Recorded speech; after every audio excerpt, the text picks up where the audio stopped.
fui às ruas, não só por segurança, saúde, mas também eu que acompanhei cobri algumas manifestações, a população também cobra em relação à Copa do Mundo, Copa das Confederações, algumas verbas foram gastas, né? Eu vi um cartaz interessante, eu não quero um estádio, eu quero um posto médico. Trazendo para o âmbito estadual, você como pré-candidato, a saúde vai mal no Brasil inteiro, isso infelizmente é notório, mas no estado da Bahia, apesar do governo ter construído alguns hospitais, as pessoas ainda sofrem muito com falta de leitos, UTI principalmente. Dentro do seu programa, do seu projeto de governo, o que você pretende fazer para amenizar essa situação? Olha, primeiro, o governo não construiu alguns, o governo construiu dois. O governo construiu o Hospital do Subúrbio e o governo construiu o Hospital da Criança em Feira de Santana.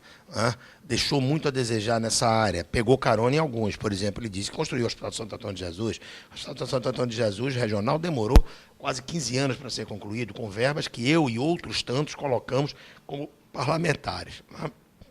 O Juazeiro, Paulo Souto já tinha deixado concluído. Eu acho que você tem, efetivamente, em outras regiões que construir novos hospitais, mas você tem que, sobretudo, cuidar de investir muito fortemente na medicina preventiva. Já nessa entrevista aqui, eu coloquei, por exemplo, a questão das doenças cardiovasculares causadas por diabetes, por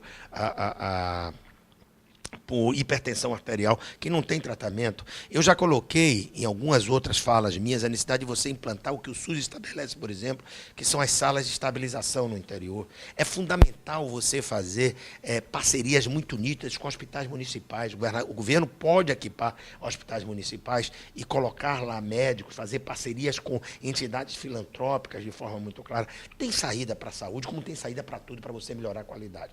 Evidentemente, eu não sou inconsequente de dizer que você possa resolver tudo e deixar num padrão de primeiro mundo de uma hora para outra. Mas eu acho que o gestor que tenha vontade de arregaçar as mangas e chamar a sua responsabilidade, ele próprio acompanhando, estabelecer metas definidas de diminuição de mortalidade infantil, de diminuição de indicadores de câncer, de diminuição de indicadores de morte por doenças cardiovasculares, fazer da propaganda institucional do governo um instrumento de clarificar, de informar a sociedade sobre aspectos necessários na área da saúde, você pode avançar muito. E aí, sobre a Copa do Mundo, para não deixar a pergunta sem resposta, deixa eu lembrar uma coisa a vocês, porque eu estava dando uma entrevista e alguém me disse assim, mas você lá atrás torceu, apoiou. Eu digo, veja bem, deixa eu lembrar aqui, vocês são da imprensa, e eu aproveito já também para me solidarizar com todos que tiveram que cobrir aí esses eventos de rua pela forma com que a polícia militar, exagerando claramente, tratou os profissionais da mídia que estavam ali buscando informar bem as pessoas, meu carinho, minha solidariedade e respeito ao trabalho de vocês. Mas vocês se lembram, sobre Copa do Mundo, quando começou a se discutir esse assunto ainda no governo do Lula, o governo e o então presidente da CBF, Ricardo Teixeira, com o aval da FIFA de Joseph Blatter, dizia claramente que esse era um evento que seria bancado exclusivamente por capital privado. Vocês se lembram disso? Isso foram várias declarações, não fiquem tranquilos que não haverá dinheiro público envolvido nisso. Isso vão ser as grandes empresas, as grandes multinacionais, que farão os investimentos fundamentais e ao governo caberá, tendo como motivo a Copa do Mundo, a construção de infraestrutura, de transporte, deixando esse legado. Foi a palavra que surgiu do dicionário mais forte. Legado, legado, legado, o legado da Copa. Na Bahia, infelizmente, está chegando a hora. E qual foi o legado? 2 viadutos. Um para subir no estacionamento da Fonte Nova e outro para descer do estacionamento da Fonte Nova. O para descer foi tão mal feito que disseram que foi feito um cotovelo muito estreito, tiveram que gastar mais dinheiro para botar uma mão de força ali, para ele não cair com o peso dos carros. Ao contrário de deixar um legado, retirou legados que já tinham sido deixados à Bahia. Afinal de contas, derrubaram o Balbininho e não botaram outro ginásio. Destruíram a piscina olímpica da Fonte Nova e não colocaram outra no lugar. Essas são críticas objetivas, que mostram por que eu discordo do governo. Sem planejamento. Eu me lembro, no caso da Bahia, e eu tenho essa fita, O senhor governador do estado deu uma entrevista comemorando e louvando ter gasto 3 milhões de reais para deixar o antigo estádio da Fonte Nova remodelado. Quando pintaram de azul, se lembram disso? Eu tenho uma memória dessas coisas da Bahia muito, muito clara. Infelizmente, logo depois, no estádio que tinha sido remodelado, o governador entregou à sociedade, houve aquele acidente que roubou a vida de 9 baianos de forma trágica, né? Gastaram sem licitação 60 milhões para refazer o Pituaçu. Logo depois vem a Copa. Além do governo do estado, e essa informação circula há pouco, ter liberado o recurso do Desembahia, ter sido avalista de empréstimo do BNDES, o que é mais grave, e poucas pessoas sabem, o Ministério Público questionou muito isso. Eu não sei se vocês sabem, mas é bom que os internautas fiquem sempre cientes. O governo da Bahia firmou um compromisso de contrapartida pública com o consórcio que administra a Fonte Nova, onde ele garante 110 milhões por ano como contrapartida pública durante 15 anos. O que significa que nós vamos gastar 1,5 bilhão durante 15 anos de recursos do Tesouro para fazer, para pagar contrapartida pública. Eu não gosto de fazer esse cálculo não, porque normalmente é muito demagógico, mas é um hospital por ano. É um hospital por ano. São um conjunto de 12 barragens grandes no estado, e por aí vai, né? Além de 12 milhões ao ano, para garantir que o capitalismo não tem risco, ou seja, a garantia de que o consórcio não vai ter prejuízo na administração da Fonte Nova. Então, houve equívocos claros nessa coisa. Você previa isso? Não. Eu, como todo mundo, acreditei que isso seria recursos privados, né? Mas, volto a dizer, criticar o que foi feito já está aí.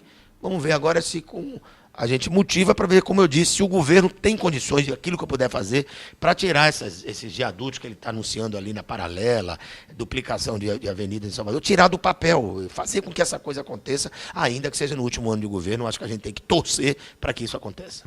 Voltando ao cenário, ao tabuleiro político da Bahia, né? Existem alguns nomes, como Marcelo Nilo, né? O próprio Rui Costa, Luiz Caetano, tem Otto, tem Nídson.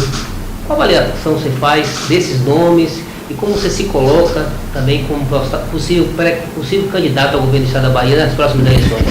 Eu vou dizer uma coisa a vocês aqui que eu espero que seja, pelo menos no meu campo, definitiva, porque toda hora vem uma especulação. E vou falar com sinceridade. É claro que eu vou dar uma opinião no campo deles, não me cabe organizar ou desorganizar o campo do governo. Mas eu sou um agente da política, sou um observador da política, tenho que falar.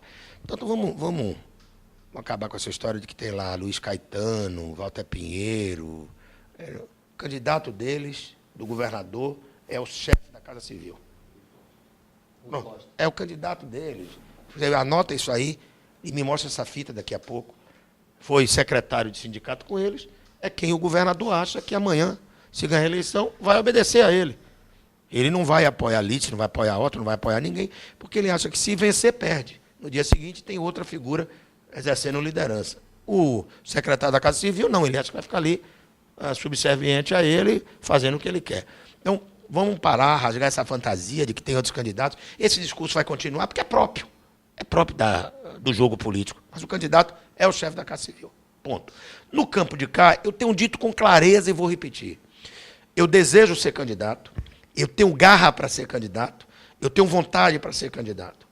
Eu estou pronto para ouvir a todos e aprimorar ideias que eu tenho, com a experiência que acumulei, para fazer, junto com tantos outros companheiros importantes desse Estado, um governo de resultados, um governo para resolver uma série de problemas, para enfrentar as questões, para, com coragem, deixar uma marca muito definida na Bahia. Eu tenho absoluta certeza que nós podemos fazer isso. Eu tenho convicção que nós podemos fazer isso. E não digo isso de forma voluntariosa, de que um homem pode fazer. Não, digo isso porque construí ao longo do tempo, acumulei ao longo do tempo experiência para liderar esse processo, né?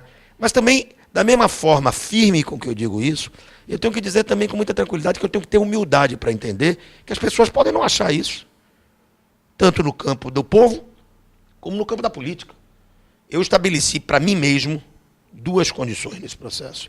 Eu serei candidato se as pesquisas continuarem como estão agora, mostrando que meu nome pode sensibilizar o eleitorado da Bahia como alguém capaz de fazer as coisas acontecerem nesse Estado, de voltar a erguer a voz na defesa da Bahia. Alguém que conhece profundamente esse Estado e que tem propostas para apresentar. E serei candidato se o meu nome, aí eu digo com muita humildade, né, sensibilizar lideranças importantes do Estado. O prefeito de Salvador, ACM Neto, o prefeito de Feira de Santana, o deputado Jutaí Júnior, o prefeito em Baçaí, deputados federais, deputados estaduais, o PTN, o PTC, tantas lideranças por aí que vejam que meu nome pode ser esse aglutinador. Se for, eu vou para a disputa com garra, com ideias, com propostas e com vontade de vencer. Se não for, eu não quero ser candidato pisando no pescoço de ninguém. Eu tive a experiência em 2010, acreditei na história dos 2 palanques, acreditei que podia dar uma contribuição à Bahia. O povo democraticamente disse, não é sua hora, você está equivocado, nós queremos dar mais um prazo a esse que está aí, ao governador que está aí. Vai chegar de novo 2014, eu desejo repetir essa experiência, desejo ser candidato, acho que a condição é outra. Tenho visto muito carinho nas ruas, tenho visto pesquisas sinalizando, olha, nós sabemos que você tem seus defeitos também, tem seu jeito, mas nós queremos uma experiência de quem tem mostrado amor a essa terra e vontade de administrar. Aí eu serei. Se sentir dificuldades, me digam quem é o outro nome que arruma isso que eu disse e eu apoiarei com muita tranquilidade, com muita serenidade. Portanto, eu acho que a candidatura vai ser a candidatura do chefe da Casa Civil e a candidatura do lado de cá, que eu espero seja nossa. Eu não serei candidato, só para concluir, se a oposição estiver dividida com 2, 3 candidatos. Esqueçam, eu apoio, não vou para a linha de frente. O provável candidato também do PSDB será João Roberto, ex-prefeito de Mata de São João, que também é um dos nomes aí, que também tem a simpatia do PSDB, dos democratas, e automaticamente um provável também pré-candidato aí das próximas eleições. Ele já declarou na semana passada, em entrevista, que ele não aceita ser seu vice.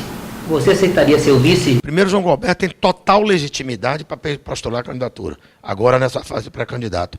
Vai chegar um momento lá adiante em que as pessoas deixarão de ser pré-candidatos para ser candidatos. Eu vou tentar convencê-lo e mostrar com dados objetivos que posso ter mais viabilidade. Se eu não convencer, for ele o candidato e ele que unificar as oposições, bacana, vai ser ele o candidato sem nenhuma dificuldade. Eu terei humildade para ocupar qualquer espaço, seja vice, seja senador, seja qualquer outra área, para contribuir para a formação de um projeto que seja diferente, mais dinâmico, mais voltado para os interesses da Bahia, com menos política e com mais ação do que esse que está aí, comandado pelo atual governador do Estado. Portanto, eu compreendo que ele tenha que fazer esse gesto de reafirmação da candidatura dele, dizer que não aceita compor, não aceita serviço, é próprio da política. Eu, como já estou, vamos dizer, mais consolidado, já tenho talvez um nome mais divulgado no Estado, tenho a responsabilidade e tenho, inclusive, mais humildade para dizer, se não sou eu aceito serviço, aceito compor outro espaço na chapa, desde que a gente construa um projeto responsável, com chances reais de vitória, para fazer esse enfrentamento, sem nenhum problema. O Gedel político já falou das qualidades que o Gedel político teria para assumir o cargo maior do Executivo do Estado. O Gedel cidadão soteropolitano, o Gedel torcedor do Bahia, o Gedel do dia a dia. O que é que o Gedel do dia a dia teria que enxergar no Gedel político para ser convencido a votar nele? Olha, primeiro eu não falei, porque é uma coisa até meio pedante, eu não falei de qualidades que eu acho que eu tenho, eu falei de ideias e de posições que eu tenho certeza que eu tenho. Não sei se isso são qualidades, são posições ao longo de uma vida que merecem críticas, merecem elogios, desperta simpatia em uns e desperta antipatias em outros. Né? O que o Gedel cidadão vê sobre o Gedel político e sobre o Gedel ser humano, eu acho que um defeito que o tempo pode corrigir. E tem corrigido. Um temperamento extremamente forte, marcante. Né? Eu tenho, ao longo do tempo, amenizado mais isso. Esse temperamento fruto de muitas lutas, muitos enfrentamentos, talvez fruto da posição sempre reativa que eu fiquei por conta da minha briga muito forte com o senador Antônio Carlos Magalhães, que tinha esse defeito de fazer de todo mundo inimigo e partir todo mundo para acusar na honra e tal. Eu terminei virando uma figura muito reativa. Isso foi confundido por muitos por prepotência, por arrogância. Eu sei que eu não sou, mas eu acho que não adianta eu saber que eu não sou. O cidadão, Gedel, como você diz, tem que fazer com que o político de forma sincera, clara, passe para as pessoas isso. Eu não sou assim. Não sou assim. Eu sou uma pessoa que tem uma capacidade de ouvir, eu sou uma pessoa que tem uma capacidade de alterar posições, mudar posições. Agora, eu sou uma pessoa que tenho posição. Eu coloco minha posição. Eu corro riscos. Eu decido. Eu acho que o grande defeito na vida política e pessoal é a omissão. Eu não me sinto no direito de me omitir. Eu digo. As pessoas hoje diziam, alguns me dizem, pô, mas você está dando uma opinião contra algumas posições do governo, você ocupa um cargo. Epa. O fato de ocupar uma posição indicada pelo meu partido não me desobriga de dizer a verdade, é assim que eu penso. Não me desobriga. Não me faz subserviente em nenhum momento da vida. Não me faz. Eu vou continuar dizendo o que eu penso, com clareza, com lealdade, e não no escaninho, não no pé de escada. Para contribuir. Cargo, eu tenho amor a cargo, eu tenho amor às minhas ideias, eu tenho amor ao que eu sou, eu quero continuar me olhando no meu espelho e as pessoas olharem e dizer, pô, está ali um político corajoso, está ali um homem público que diz o que pensa e que paga preços por ser assim. Portanto, objetivamente é isso que eu acho. Eu acho que o cidadão soteropolitano, o torcedor do Bahia, com defeitos e qualidades, com erros e acertos, olha para o político Gedel e diz, deixa que o tempo faça a sua parte, a maturidade chegue e faça com que esse temperamento ele continue, vamos dizer, arisco, aceso, mas domável. Até como você mesmo disse, sempre marca a posição, sempre expressa suas opiniões, independente de quem vai doer a sua opinião. A situação do esporte no Bahia suscitou até alguns debates nas redes sociais, onde eu ouvia, onde eu lia, assim, pô, se acontecer um problema na casa de um outro torcedor do Bahia, a culpa também é minha, a culpa também é do PMDB. Então, assim,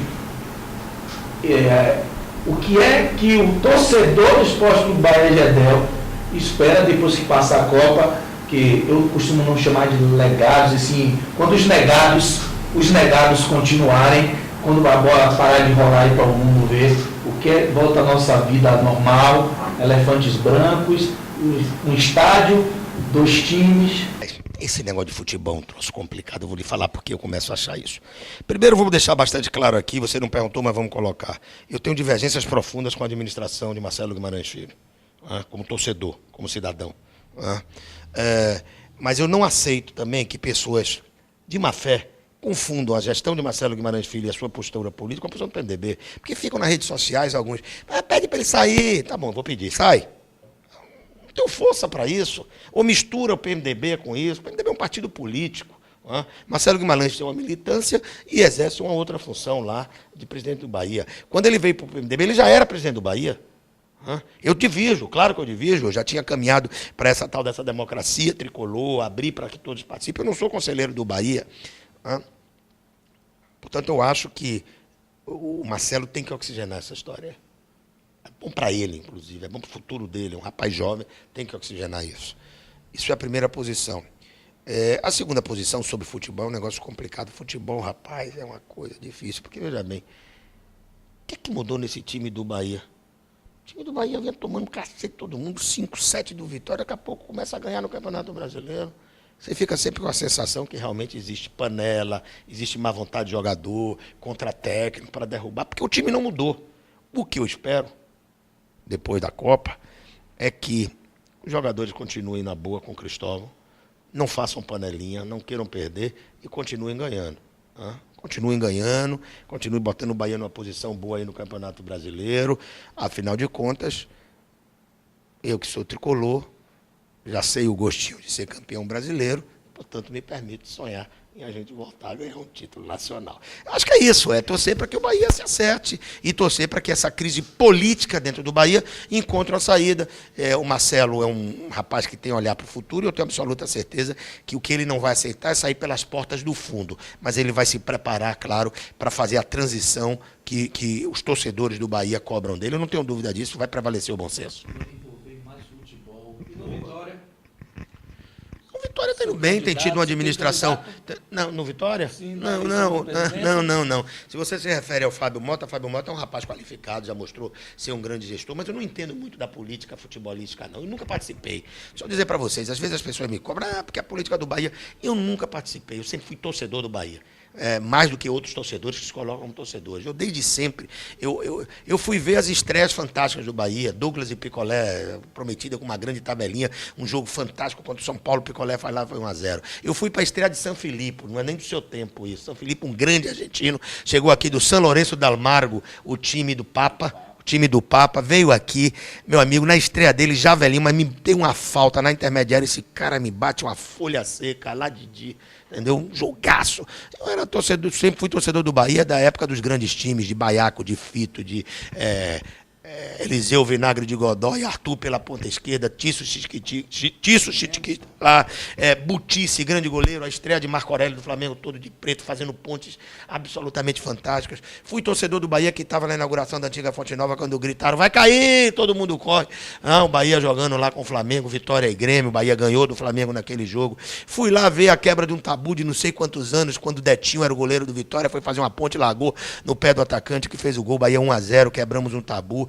Fui ver o Bahia jogando com o Gijo, que era do Galícia, no Campo da Graça. E eu não sou velho, não. Estou 54 anos. Estou lhe dizendo para você ver que eu sempre fui um amante do futebol e um amante do Bahia, mas nunca me envolvi na política do Bahia. Nunca me interessei em ser conselheiro. O futebol, para mim, é um momento de alegria, de desopilar, de torcer, de desabafar, de vibrar, de chorar, de me emocionar, até como grande ponta-direita que fui na minha juventude. Então, gosto do... Não, Lúcio nunca jogou bola. Lúcio, do jeito que ele pode ser a bola, mas nunca jogou bola. Jogar bola, jogava eu. Então, gosto. Nunca me envolvi na política do Bahia e compreendo que as paixões fazem que o sujeito me cobre posições que eu não quero ter, não me envolvo na política, e não me envolvo na do Bahia, vou me envolver na do Vitória. Acho o Fábio um rapaz extremamente qualificado, a contribuição que eu posso dar ao esporte da Bahia eu estou dando, tenho lutado desesperadamente na Caixa Econômica Federal para viabilizar o patrocínio dos dois. Fui um dos que, quando o Conselho Diretor aprovou os 100 milhões de verba, eu disse, vamos garantir aqui compromisso que o Bahia e Vitória vai estar contemplado nesse negócio, e está para ser contemplado. Não foi ainda, porque não tinha o CND. Agora, você vê que o radicalismo é tão grande, você fala, mas o Flamengo é um grande devedor. Pô, e recebeu, você perguntou, mas o Flamengo quitou suas dívidas com a União, tem a CND. Ele pode ter dívidas com bancos, as pessoas fazem essa confusão. O Bahia e o Vitória ainda não apresentaram. Me pergunto, e se o Vitória, que o presidente Alex, uma grande figura, que eu tenho o maior respeito, está dizendo que já regularizou, apresentar, vai ser contemplado, porque essa decisão política técnica de fazer dentro da Caixa com Bahia e Vitória já está tomada. Então, a questão de tempo não é uma decisão minha, é uma decisão do Conselho. A minha parte como baiano foi cobrar, foi acompanhar, foi fazer. E a contribuição que, com muita sinceridade, eu posso dar ao futebol. No mais é torcer, continuar torcendo, vibrando e desejando que Bahia e Vitória continuem na primeira divisão, façam grandes campanhas no Brasileiro e, evidentemente, como eu digo que falo sempre a verdade, torcer ardorosamente. Quem sabe, futebol tudo é possível, para no Bavi do campeonato agora a gente dá um 8-0. Voltando à política, lá no Rondônia, o Donatan foi expulso do partido. De certa forma, isso atrapalha mais o partido a nível nacional? Não. Por quê? O PMDB ainda expulsou o dele e os mensaleiros que estão aí no PT até hoje não foram expulsos. Acho que isso não atrapalha. A gente não pode, a gente tem que ter um jeito, me perdoe de falar de forma clara, de não confundir individualidades com a instituição. O PMDB não é os problemas de Renan Calheiros, o PMDB não é os problemas de Donadon, o PMDB não é os problemas de quem quer que seja. Como o PMDB não é só a figura mítica de Ulisses Guimarães, o PMDB é uma instituição com serviços prestados à pátria, com seus defeitos e suas qualidades, como outros partidos são. Partidos hoje estão na berlinda, mas são instituições fundamentais para a democracia. Eu acho que a gente não pode, e é importante que a gente pare, você faz a sua pergunta sempre, eu sei que cheia da boa-fé e da responsabilidade jornalista, mas eu tenho que responder, sempre aproveitar as oportunidades para fazer apelos. A gente precisa parar com essas análises superficiais. O Donadon cometeu lá seus crimes, foi julgado, condenado, vai ser preso. Cabe ao PMDB o quê? Expulsa do partido, não tem vinculação com o partido. Isso contamina a história do partido? Nem isso contamina a história do partido, nem a grande figura do meu amigo, tive o privilégio de conviver com ele, essa grande figura de brasileiro, Ulisses Guimarães, beatifica a história do partido. As instituições, todas elas, são feitas de homens com defeitos e qualidades. Se a igreja, se a minha igreja, a igreja católica, todas as igrejas, mostra aí, tem mostrado problemas com pedofilia de padres e companhia limitada, onde você esperaria que fossem pessoas absolutamente vinculadas a outro tipo de comportamento. Imagine instituições políticas. Agora, isso não pode, não deve e não haverá de contaminar a instituição. Gedel, a tônica que falamos no início de fazer plebiscitos, votações, aprovações de projetos polêmicos, projetos que se arrastavam há muitos anos no Congresso, da época que você foi deputado federal, esses projetos agora estão querendo sair a toque de caixa após o clamor das ruas, e isso, de certa forma, é um perigo para a própria sociedade. Da mesma forma que um referendo feito também assodadamente não vai ser algo como uma votação de internet, clique sim aqui ou não e ninguém gasta nada. Vai ter custo para o país. Na sua opinião, o que esse referendo traria na questão da reforma política, até para a gente poder deixar bem mais claro para o eleitor? Situações como o voto obrigatório, o voto da lista fechada, o voto, fim das coligações, o financiamento público de campanha. Se essas questões forem votadas de maneira assodada, Gedel Vieira Lima consegue enxergar a quem poderia beneficiar isso e a quem poderia ser prejudicado por isso? Olha, eu volto a lhe dizer, eu acho que você querer fazer um plebiscito que tem uma característica muito clara. O plebiscito é sempre sim ou não. Você é a favor do desarmamento? Sim ou não? Você é a favor do voto obrigatório? Sim ou não? Você tratar uma reforma política, e você colocou bem, com tantos temas, voto distrital, voto proporcional, fim ou não das coligações, reeleição, mandato de 5 anos sem reeleição, mandato de 4 com reeleição, fim de reeleições sucessivas para deputados e senadores, regime unicameral, regime bicameral. Vê quantas coisas estão surgindo aí, se você começar a ler os jornais, as ideias todas. Voto obrigatório ou voto facultativo. É impossível você viabilizar isso com seriedade, com a informação que vocês precisam, né, num prazo de 90 dias. Acho que o clamor das ruas diz o seguinte: é preciso mudar. Se é preciso mudar, o Congresso, ele obriga-se a ter essa vinculação com as ruas, né? Faz esse debate. E se quer marcar um plebiscito, marca junto com as eleições de 2014. Você tem um ano para isso virar pauta de vocês, para vocês estudarem. Eu vou lhe fazer uma pergunta aqui. Você é repórter político. Não é isso? Você milita na política. Então você tem um conhecimento acima da média nesse campo do que todo mundo. Você sabe me explicar exatamente como é que funciona a lista fechada, a lista de dia, que está com a preocupação como é que vai ser o filho dele recebido no posto de saúde, se a creche vai receber, como é que está a caristia. Vai aprender ou vai entender em 90 dias como é que você faça uma campanha de televisão, como é que é isso, para ele ir lá e votar consciente a respeito de algo que vai definir os rumos do Brasil para ir para fora. Eu não acho que a resposta que as ruas queiram seja essa.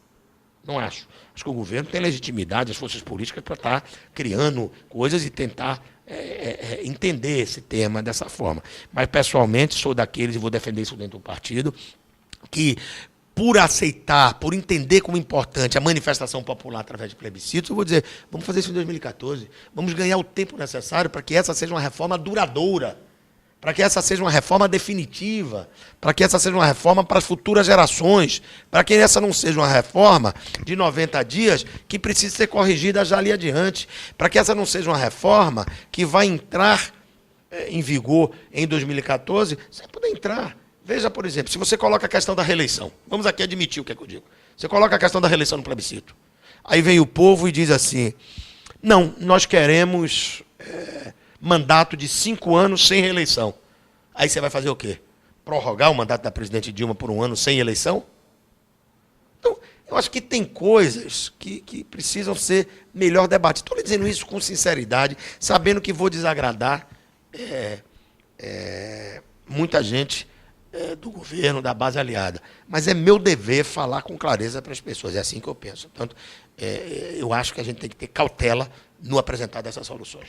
Gedel, o PMDB, ao longo de 10 anos no governo, né, 2 mandatos de Lula e agora 2 anos de Dilma, 10 anos, tem caminhado lado a lado com o PT, né? PMDB e PT, essa parceria, né?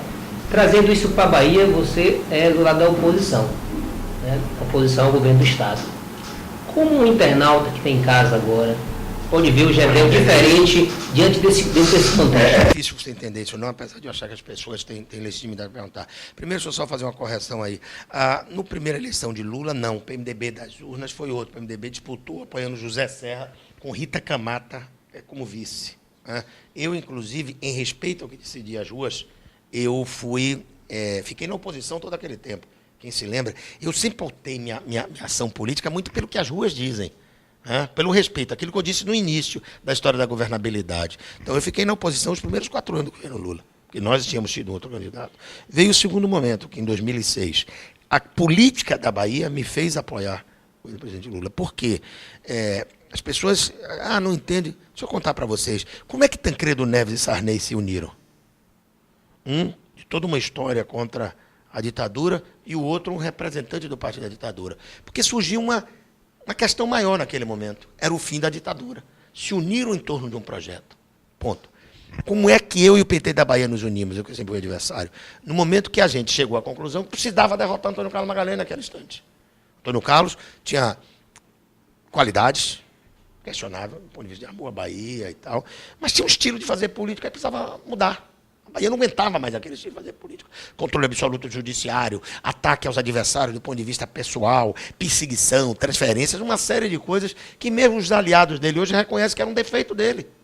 Defeito dele. Nós nos unimos, fizemos.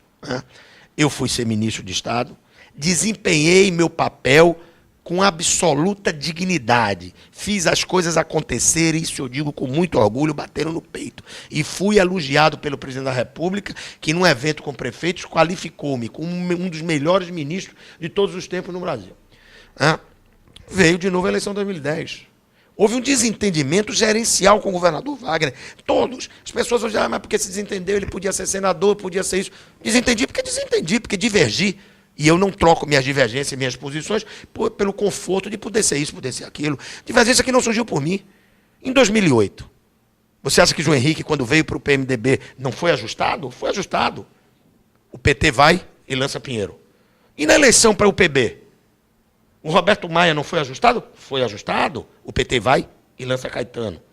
E uma série de outros eventos que eu posso lhe colocar, do ponto de vista gerencial, da forma de administrar o Estado. Levamos ao senhor governador um documento que eu tenho no meu poder, com críticas e encaminhamentos de soluções para a Secretaria de Infraestrutura, de Indústria e Comércio. Não foi dado nenhuma atenção. Rompemos. Eu disputei uma eleição, em 2010, contra o PT na Bahia, e por uma questão nacional, mantendo minha sustentação, o apoio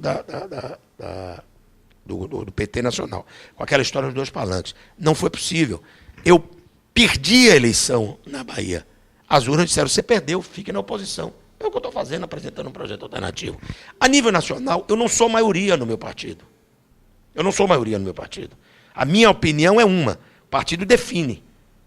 Eu tenho 2 caminhos. Sair do PMDB ou acatar lá o que a maioria está colocando.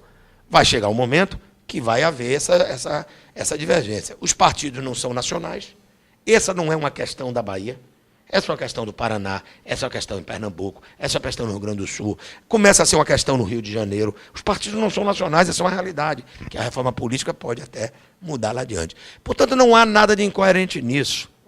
E, evidentemente, se eu perceber que essa divergência vai para nível nacional, minha primeira providência é abandonar essa função que eu exerço em nome do PMDB. Aliás, já demonstrei desapreço a essas funções quando, ao discordar do governo Wagner, imediatamente entregamos funções, cargos, e muitos me chamaram de burro, que devia dizer, não, você devia aguardar mais.